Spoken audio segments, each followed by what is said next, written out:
Buraxılış imtahanına aid olan bir testə baxaq. Test belədir. Only some passengers are supplied with tickets.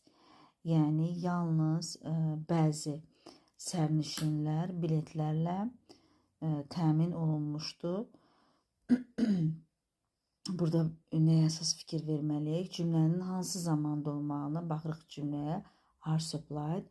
İndiki sadə zamanın məhcul növüdür.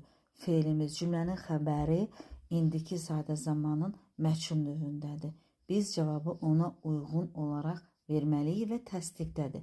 Bunu da nəzərə almalıyıq. Birinci cavab necədir? So are we. Bəli. Qaydalara uyğun da olaraq bəli.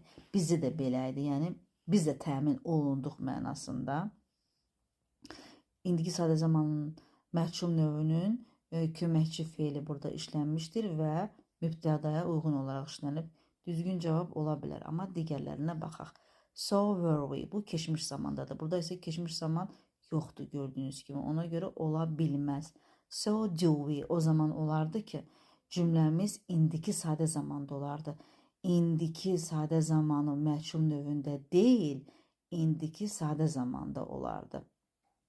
Məsələn, only some passengers supply nəysə təmin edirlər. Supply olsaydı, bax onda olardı.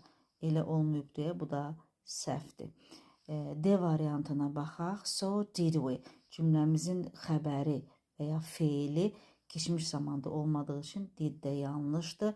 Sonra gələcək zamanda təbii ki, cümləmiz gələcək zamanda deyil xəbər. Ona görə də Y də yanlışdır. Düzgün cavab hansı oldu?